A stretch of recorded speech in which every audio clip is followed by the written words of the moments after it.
వాటి గురించి ఆలోచించాలి కదా. ఆ మాటలన్నీ మళ్ళీ ఇప్పుడు పట్టాభి గారి సుభాషితాలు, అంబటి రాంబాబు గారి సుభాషితాలు మనం మళ్ళీ వల్ల వేయాల్సిన అవసరం ఉందా? ఇప్పుడు వాటికి ఏం జవాబు చెప్తాం? ఒక ఇంటిని అంతసేపు ఒక 4-5 గంటల పాటు ఒక ఇంటిని చుట్టుముట్టి కర్రలతో నినాదాలతో దాడులతో చేస్తుంటే పోలీసులు ఆపలేకపోతే పోలీస్ వ్యవస్థ కదా విశ్వాసం కోల్పోయేది, ఇక్కడ హోంశాఖ కదా విశ్వాసం కోల్పోయేది. ఆసక్తికరం ఏంటంటే జనసేన బీజేపీ విషయంలో పెద్దగా ఏం మాట్లాడలేదు.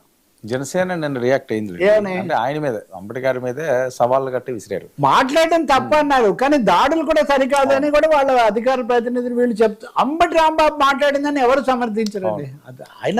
ఆయన సమర్థించట్లేదు, ఇంకా వేరే వాళ్ళు సమర్థించారు. నేను అని ఉండకూడదు, నా మనసు చెప్తుందని ఆయన ఏదో చెప్తున్నారు. అలాంటి కేసులో బెయిల్ వచ్చే అవకాశం ఉంటుందా సార్? చెప్పలేమా? కోర్టు తీసుకునే స్టాండ్ మీద ఆధారపడి ఉంటుంది. ఎందుకంటే దుర్భాషలాడాడు, దాని మీద మీరు నిన్నటి నుంచి ఉంచారు కదా అని బెయిల్ ఇవ్వచ్చు అని. నేను బెయిల్ అడగనన్నాడు, మరి ఆయన ఏమంటున్నారు నాకు తెలియదు. అవన్నీ గమనించిన వాడిని కాబట్టి చెప్తున్నాను, అడగకుండా ఏముండరు. కానీ ఆయన భార్య మటుకు మాకు 24 గంటల పాటు ప్రాణరక్షణ కల్పించండి అని అడిగారు. ఇది చాలా ముఖ్యమైన విషయం రాజకీయాల్లో.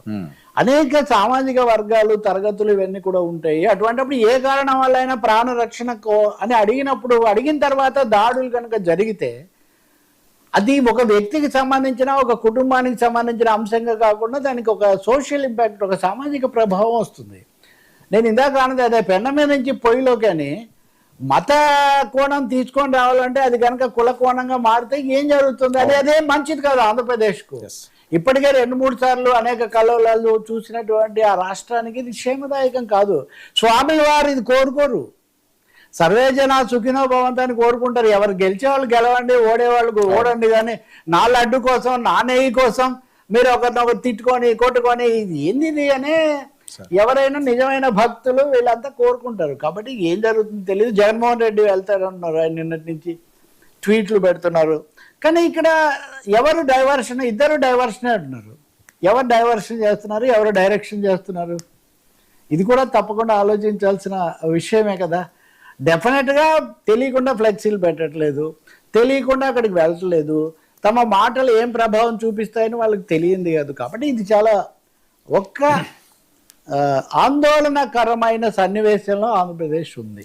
దీని కనుక ఇక్కడికి ప్రశాంతత వైపు నడపాలి, కానీ రాజకీయ లబ్ధి కోసం రెచ్చగొడితే మటుకు అది చాలా మరొకసారి మనం పాఠం నేర్చుకోవాల్సి వస్తుంది. సార్ ఇదిలా ఉంటే